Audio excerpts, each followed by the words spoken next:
अस्सलाम वालेकुम एवरीवन, मैं हूं मोहम्मद तलहा। आप लोग देख रहे हैं तलाश वेस एकेडमी। सो बच्चों, आज की जो वीडियो है ये फर्स्ट ईयर फिज़िक्स के टारगेट पेपर या प्रिपरेशन पेपर के हवाले से है। आज की इस वीडियो के अंदर हम डिस्कस करेंगे कि फ़र्स्ट ईयर फिज़िक्स में अगर आप लोग अच्छे मार्क्स हासिल करना चाहते हैं, यानी कि आप 90% प्लस मार्क्स जो है वो गेन करना चाहते हैं इन फर्स्ट ईयर फिज़िक्स, तो कौन से ऐसे क्वेश्चंस हैं, कौन से ऐसे न्यूमेरिकल्स हैं जिनकी प्रैक्टिस करना आपके लिए ज़रूरी है। तो इस वीडियो को मुकम्मल देखना, क्योंकि लास्ट टाइम ऐसा हुआ बच्चों ने जो है वो पीडीएफ डाउनलोड कर लिया और तैयारी कर ली, लेकिन जो इंपॉर्टेंट पॉइंट, जो इंपॉर्टेंट बातें मैं समझाता हूँ उस टॉपिक के हवाले से उनको डिस्कस नहीं करा। बाद में जब मैंने बोला कि भाई वीडियो तो जाके देखो, तो कह रहे हैं कि नहीं, हमने तो सिर्फ जो है वो पीडीएफ डाउनलोड करा था। ज़्यादा देर नहीं लगेगी, कम से कम वक्त के अंदर जो मैक्सिमम पार्ट है वो मैं आपको समझाने की कोशिश करूँगा। ठीक है, तो पीडीएफ मिल जाएगा आपको, कॉपी पेंसिल की ज़रूरत नहीं है, अभी समझने की ज़रूरत है। हाँ, एक काम कर लो कि जो इंपॉर्टेंट पॉइंट्स हैं उनको ज़रूर अपने पास मार्क करके रख लो, जो मैं किसी भी टॉपिक के हवाले से आपको बता रहा हूँ। फिर आप जो है वो पीडीएफ डाउनलोड करके तैयारी को स्टार्ट कर सकते हैं। सो ये हमारे पास फर्स्ट ईयर फिज़िक्स का प्रिपरेशन पेपर है तलाश वेस एकेडमी की तरफ से। और यहाँ पर सबसे पहले अगर आप देखेंगे इस पीडीएफ के ऊपर, तो आपको वेबसाइट का लिंक मिल जाएगा talasveacademy.blogspot.com। ये लिंक मैंने इस वजह से डाल दिया क्योंकि बहुत सारे नोट्स या जो प्रैक्टिस टेस्ट हैं वो इस वेबसाइट के ऊपर अवेलेबल हैं। आपने जब भी प्रैक्टिस करनी हो, आप जो है वो इस पीडीएफ में इसको क्लिक करोगे, टैप करोगे तो वेबसाइट ओपन हो जाएगी। और दूसरी बात ये कि हो सकता है कि कुछ लोगों तक जो है वो ये पीडीएफ के थ्रू पहुँचे, उन्हें चैनल का ना पता हो, तो यूट्यूब चैनल है जहाँ पर जाके वो फर्स्ट ईयर फिज़िक्स के या किसी भी क्लास के लेक्चर्स को देख सकते हैं। तो पहला हमारे पास है यूनिट 1 फिज़िक्स एंड मेजरमेंट्स। इस चैप्टर में एक बात याद रखना कि ये चैप्टर जो है वो एक्चुअली देखने में बहुत आसान लगता है और थोड़ा सा अनइम्पॉर्टेंट लगता है, बट कुछ बातें ऐसी हैं जो इस चैप्टर के अंदर बहुत इंपॉर्टेंट है, ना सिर्फ पेपर में आने के लिए बल्कि उनकी अच्छी तैयारी से जो है वो आप बाकी चैप्टर्स की भी अच्छे से तैयारी कर पाएंगे। तो देखो, जो थ्योरी टॉपिक्स हैं यहाँ पर वेरिफिकेशन ऑफ इक्वेशन है यूजिंग डायमेंशन। ये डायमेंशन का टॉपिक बड़ा इंपॉर्टेंट है इस चैप्टर का ना, जिसमें सबसे पहली बात आ रही है verification of equation using dimensions. फिर आ जाएगा using dimensions to drive equations. ठीक है, तो दोनों ही काम करने आपने। किसी फिजिकल इक्वेशन को कैसे जो है वो आप वेरीफाई कर सकते हैं यूजिंग डायमेंशन, और फिर डायमेंशंस को यूज़ करते हुए कोई फार्मूला भी आप ड्राइव कर सकते हैं, तो फार्मूला किस तरह से ड्राइव होगा।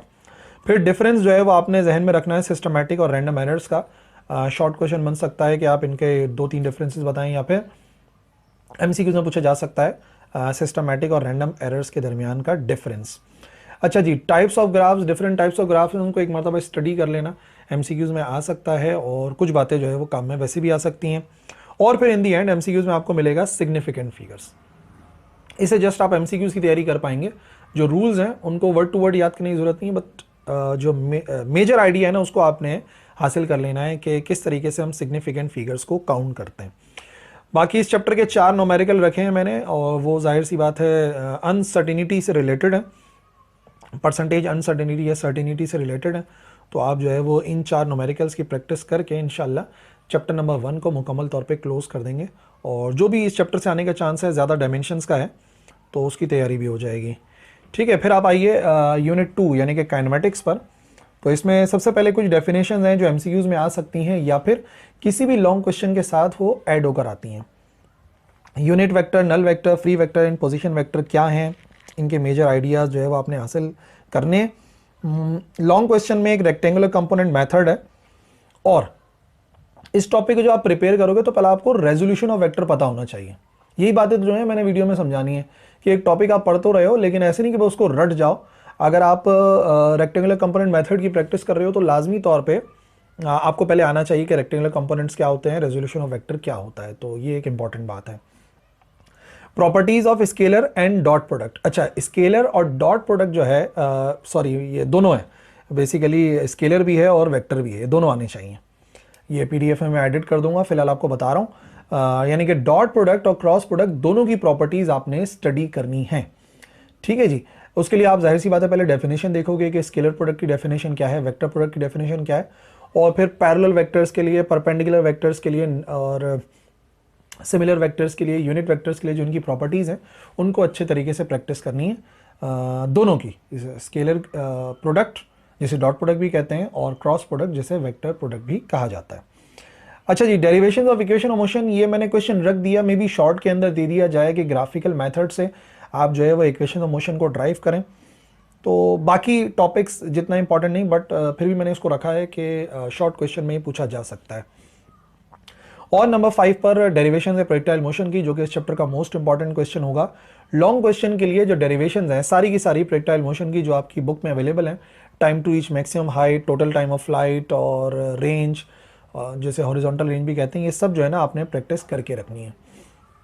न्यूमेरिकल में शायद इस चैप्टर के ही न्यूमेरिकल जो है ना, हर न्यूमेरिकल दूसरे से मुख्तलिफ था, लेकिन फिर भी मैंने कहा कि 1 2 3 5 एंड 6 की प्रैक्टिस जो है वो इनफ होगी फ्रॉम दिस चैप्टर। ठीक है, फिर बारी आती है हमारे तीसरे चैप्टर की, यानी कि यूनिट 3 की, और यूनिट 3 जो है वो है डायनामिक्स। डायनामिक्स से कम टॉपिक्स हैं, बट अनइम्पॉर्टेंट नहीं है चैप्टर बड़ा काम का। सबसे पहली बात, law of conservation of linear momentum, ये शॉर्ट के लिए इंपॉर्टेंट है। Derivations of elastic and inelastic collision, इस चैप्टर का जो लॉन्ग क्वेश्चन मोस्ट इंपॉर्टेंट है वो यही वाला है। इलास्टिक इनइलास्टिक कोलिजन क्या है और फॉर्मूला ड्राइव करना है V1 और V2 के लिए, वो इधर से ही होगा। और जो तीसरा टॉपिक मैंने रखा है वो रखा है relation between angle of friction and angle of repose and, और ये बात आपने जहन में रखनी है कि एंगल ऑफ फ्रिक्शन और एंगल ऑफ रिपोज का फॉर्मूला ड्राइव करने से पहले आपको इनकी डेफिनेशन आनी चाहिए। इनकी डेफिनेशन याद करोगे, मतलब क्वेश्चन ऐसे ही होगा कि इनको डिफाइन करके इनके दरमियान का फॉर्मूला ड्राइव करना है। तो डेफिनेशन याद करो और उसके बाद जो है जो इनका फॉर्मूला है ना, उसको आपने प्रैक्टिस करना है। अच्छा, डायनामिक्स में भी न्यूमेरिकल तकरीबन सारे इंपॉर्टेंट हैं, तो 1 से लेके 7 तक के मैंने टॉपिक्स रखे हैं, न्यूमेरिकल रखे हैं, इनकी प्रैक्टिस करनी है डायनामिक्स से। मुश्किल नहीं है पर इंपॉर्टेंट है, और बल्कि फ़ायदेमंद ही रहेगा आपके लिए। Unit number 4, rotational and circular motion. थोड़ा सा बच्चों को ये मुश्किल लगता है चैप्टर। डेफिनेशन याद करो इसमें से, एंगुलर डिस्प्लेसमेंट की, वेलोसिटी की, एक्सेलरेशन की, उनके रिलेशंस के साथ, S is equal to R theta, V is equal to R omega and A is equal to R alpha. Centripetal acceleration को डिफाइन करते हुए उसका फॉर्मूला ड्राइव करना है। पहले आप डिफाइन करेंगे सेंट्रीपिटल एक्सेलरेशन को और फिर उसके फॉर्मूले को ड्राइव करेंगे। अच्छा जी, banking angle, another important question. Banking angle और उसकी डेरिवेशन की प्रैक्टिस करनी है। बैंकिंग एंगल क्या है और जो फॉर्मूला ड्राइव हुआ है वो करना है, क्योंकि ये न्यूमेरिकल में भी यूज़ होगा। अच्छा जी, orbital velocity and time period of satellite, दोनों डेरिवेशंस ही मिलाकर आ सकती हैं लॉन्ग में। ऑर्बिटल वेलोसिटी के लिए फॉर्मूला ड्राइव करें और टाइम पीरियड ऑफ सैटेलाइट। ठीक है जी। उसके बाद जो बचता है हमारे पास क्वेश्चन नंबर 5, ये law of conservation of angular momentum. ये शॉर्ट क्वेश्चन है। क्वेश्चन ऐसे हो सकता है, state and prove law of conservation of angular momentum. ठीक है, न्यूमेरिकल ज़्यादा थे इस चैप्टर के और अहम भी हैं, थोड़े से बच्चों को मुश्किल भी लगे। तो 2 3 5 7 8 9 7 8 10 जो है वो आपने इस चैप्टर के न्यूमेरिकल की प्रैक्टिस करनी है, रोटेशनल एंड सर्कुलर मोशन। अच्छा जी, फिर बारी आती है unit 5, work energy and power, another important but easy chapter. सबसे पहले law of conservation of energy, long question हो सकता है, state and prove law of conservation of energy, इसको मुकम्मल तौर पे आपने तैयारी करनी है। दूसरा, शॉर्ट और लॉन्ग दोनों में आ सकता है, कंजर्वेटिव फील्ड को डिफाइन करें और फिर प्रूफ करें कि जो ग्रेविटेशनल फील्ड है वो कंजर्वेटिव फील्ड है, वो जो ट्राइंगल वाला एक क्वेश्चन है ना, उसकी बात कर रहा हूँ। क्वेश्चन नंबर 3, देखो मैंने उसको इंपॉर्टेंट में लिख तो दिया है, पर इसकी लेंथ से मुझे लगता है कि ये कम है इसके आने का चांस, बट आ सकती है, आनी चाहिए आप लोगों को, क्योंकि अगर पुरानी बुक से मैं आपको बताऊं तो पुरानी बुक में भी मेरे ख्याल से लास्ट 10 ईयर के अंदर ये वाला क्वेश्चन कभी नहीं आया। लेकिन बहरहाल है डेरिवेशन और चैनल के ऊपर अपलोडेड है, आप ज़रूर जो है वो उसकी प्रैक्टिस करो। नहीं होती तो देन फिर उसको छोड़ देना, बाकी सबकी तैयारी करना। शॉर्ट क्वेश्चन में हो सकता है एस्केप वेलोसिटी को डिफाइन करते हुए आपने उसका फॉर्मूला ड्राइव करना है, एस्केप वेलोसिटी कैलकुलेट करनी है और फिर वैल्यू याद रखनी है कि अर्थ की एस्केप वेलोसिटी कितनी है, 8 किलोमीटर पर सेकेंड। ठीक है ना, तो ये सब जो है वो इधर लिखा जाएगा। अच्छा जी, फिर आ गया वर्क एनर्जी थ्योरम, ये भी एक शॉर्ट क्वेश्चन है। ठीक है ना, वर्क एनर्जी थ्योरम, बताएं वर्क एनर्जी थ्योरम क्या है और उसका वो फॉर्मूला ड्राइव किया जाएगा। क्वेश्चन है 4 5 9 10 एंड 11। ठीक है, ये इसके न्यूमेरिकल्स हैं। फिर आ जाइए यूनिट 6 पर, जो कि है फ्लूइड स्टैटिक्स। अच्छा, जब भी तैयारी करो चैप्टर 6 और चैप्टर 7 की, दोनों की तैयारी एक साथ करना, बहुत रिलेटेड है, तो इनकी तैयारी बिल्कुल एक साथ करना। फ्लूइड स्टैटिक्स से एप्लीकेशन ऑफ पास्कल्स लॉ हो सकता है शॉर्ट में, अगर दोनों एप्लीकेशन पूछी तो लॉन्ग में आ सकता है। अब थ्रस्ट और उसकी डेरिवेशन है ही शॉर्ट क्वेश्चन, और सरफेस टेंशन मैंने दे दिया, क्योंकि मे बी इसकी एग्जाम्पल से रिलेटेड कोई मल्टीपल चॉइस क्वेश्चन बन जाए, बट आपने सरफेस टेंशन का फॉर्मूला भी याद रखना है, ठीक है जी। न्यूमेरिकल 3, 5, 8, 9 और 10 जो है वो इस चैप्टर की आपने प्रैक्टिस करनी है।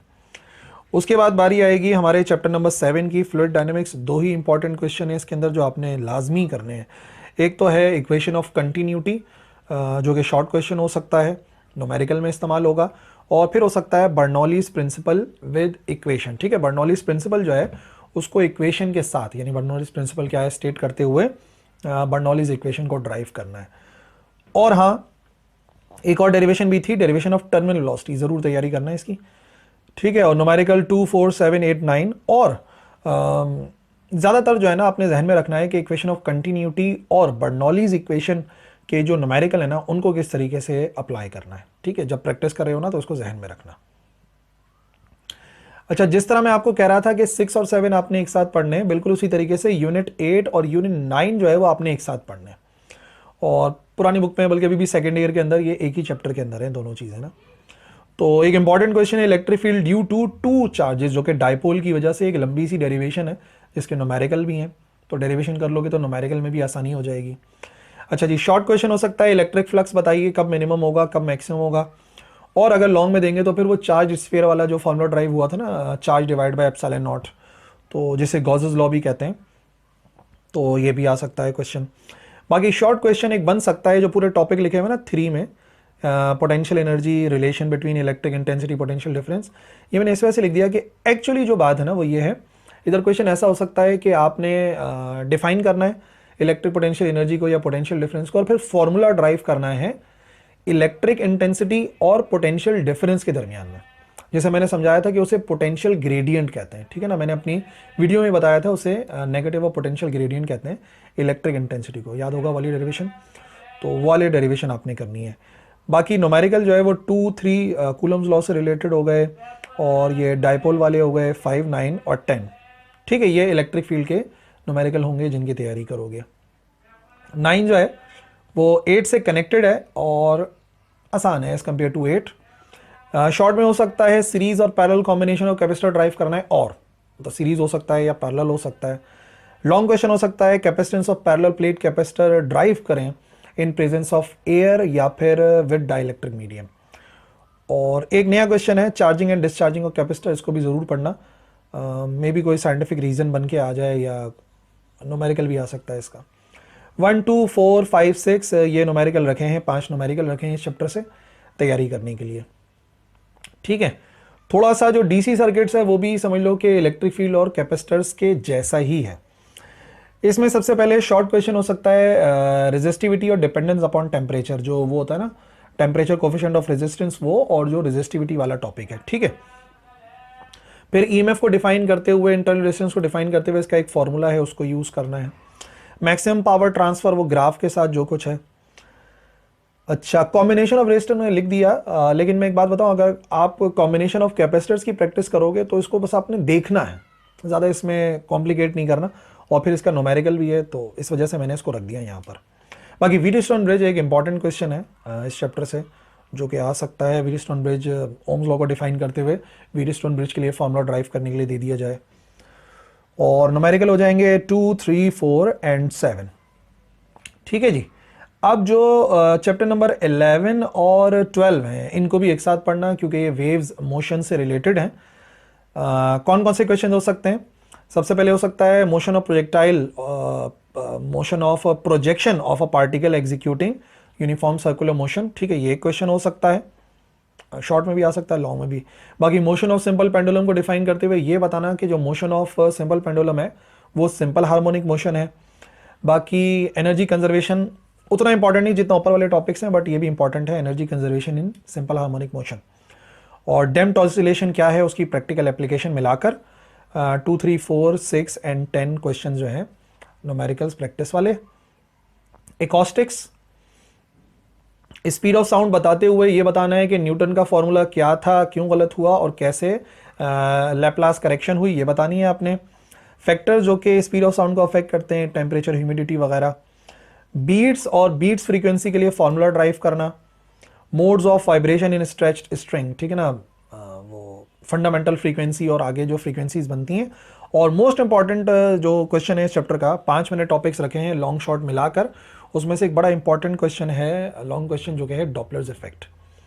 फॉर एग्जाम्पल अगर डॉपलर इफेक्ट नहीं भी आता पेपर में, तो डॉपलर्स इफेक्ट से रिलेटेड जो न्यूमेरिकल है वो डेरिवेशन आपको बहुत हेल्प करेंगे, क्योंकि फिर आप जो है ना जब आप डेरिवेशन की स्टडी करोगे तो आप मुकम्मल तौर पे केस को समझने की कोशिश करोगे। इस वजह से कुछ भी करके डॉपलर्स इफेक्ट तो जो है ना वो आपने शामिल करना ही करना है, ठीक है। अच्छा जी, बात आ गई फिजिकल ऑप्टिक्स की। फिजिकल ऑप्टिक्स में most important Young's double slit experiment long question है, न्यूटन रिंग्स भी लॉन्ग क्वेश्चन है। ये 2 लॉन्ग क्वेश्चन है इस चैप्टर से, एक ने तो आना ही आना है, न्यूटन रिंग और यंग्स डबल स्लिट एक्सपेरिमेंट में से। बाकी जो डिफ्रैक्शन ग्रेटिंग है, अगर लॉन्ग में देंगे तो उसके साथ कुछ और ऐड करके देंगे, और बाकी एक्सरे डिफ्रैक्शन भी एक टॉपिक है। न्यूमेरिकल इस चैप्टर में ज़्यादा थे, तो यंग्स डबल स्लिट एक्सपेरिमेंट, लेकिन आसान है इस चैप्टर के न्यूमेरिकल ना, क्योंकि टॉपिक का नाम लिखा हुआ होता है। तो यंग्स डबल स्लिट एक्सपेरिमेंट के न्यूमेरिकल, न्यूटन रिंग्स के numerical, diffraction grating, X ray diffraction, तो ओवरऑल मिला के जो न्यूमेरिकल्स है ना उनकी तादाद ज़्यादा हो जाती है। बाकी आखिर में बचता है हमारे पास चैप्टर नंबर 14 जो कि है कम्युनिकेशन। इसमें जो एम्पलीट्यूड मॉड्यूलेशन है और फ्रीक्वेंसी मॉड्यूलेशन है उसकी तैयारी करके रखो, और जो स्टेप्स थे एडी कन्वर्जन के वो आपने जहन में रखने, और डिजिटल कम्युनिकेशन सिस्टम जो कि मे बी आ जाए शॉर्ट क्वेश्चन के अंदर या एमसीक्यूज के अंदर, ठीक है। अब न्यूमेरिकल तो है नहीं इस चैप्टर के अंदर, तो मैंने न्यूमेरिकल नहीं लिखे इस चैप्टर के। अच्छा जी, ये जो है ना एक प्रिपरेशन पेपर है, एक टारगेट पेपर है। इन टॉपिक्स की तैयारी आपने करनी है। मे बी आपको लेंदी लगे, लेकिन बुक नई है और जाहिर सी बात है आप लोगों में से मेजॉरिटी फर्स्ट ईयर पहली मरतबा दे रहे हैं, तो ये आपकी अभी 10 साल की मेहनत है, 11 साल की मेहनत है जो कि आप स्कूल में पढ़ रहे हो। तो मैं कोई गैस नहीं लगाना चाहता कि मैं एक तुक्का मार दूं, गैस पेपर दे दूं, एक तुक्का पेपर दे दूंगा, ये लो बेटा ये तुक्का पेपर है यही आएगा। ये तुक्के वुक्के वाले बच्चे जो है ना वो बेसिकली बस पास नहीं कर पाते फर्स्ट ईयर सेकेंड ईयर, क्योंकि ऐसा नहीं है कि हर मरतबा जब आप गैस पेपर की तरफ जाते हैं तो तुक्का लगी जाए उस टीचर का, टीचर ने तो सॉरी बोल देना, नहीं बेटा पेपर आउट आ गया, आपका ख़राब होगा ना पेपर, तो आपका करियर ख़राब होगा, आपकी एजुकेशन ख़राब होगी। तो ये गैस पेपर के पीछे भागना छोड़ो, प्रिपरेशन पेपर पे ध्यान दो। ये पूरी बुक नहीं बताई मैंने, ये मैंने बताया कि जिन टॉपिक्स की तैयारी करने से 90% मार्क्स जो है वो आप गेन कर सकते हैं, 90% मार्क्स फिजिक्स के अंदर आप जो है वो इजीली गेन कर सकते हैं। बस जो रिमेनिंग टाइम बचा है उसमें इस प्रिपरेशन पेपर या टारगेट पेपर के जितने भी क्वेश्चंस हैं इनको आप अच्छे से पढ़ लो, और जो न्यूमेरिकल्स हैं उनकी प्रैक्टिस कर लो, ठीक है। बाकी इस चैनल के ऊपर जो कुछ अवेलेबल है वो आपके ज़रूर काम में आएगा। आप बिल्कुल जो है वो लेक्चर जो है वो यहाँ पर देख सकते हैं, और कोई भी क्वेश्चंस है तो पूछ सकते हैं इंशाल्लाह। इस वीडियो के नीचे पूछ लोगे तो मैं कोशिश करूँगा रिप्लाई करने की, और इंशाल्लाह दूसरी वीडियोस पे भी जो टॉपिक्स वाली हैं उन पे अगर टॉपिक्स रिलेटेड क्वेश्चंस आप पोस्ट करो तो ज़्यादा बेहतर है, ठीक है। So all the best from my side. और भी कुछ मदद अगर मैं कर सकता हूँ तो बिल्कुल आप पूछ सकते हैं। Thank you very much. अल्लाह हाफिज़।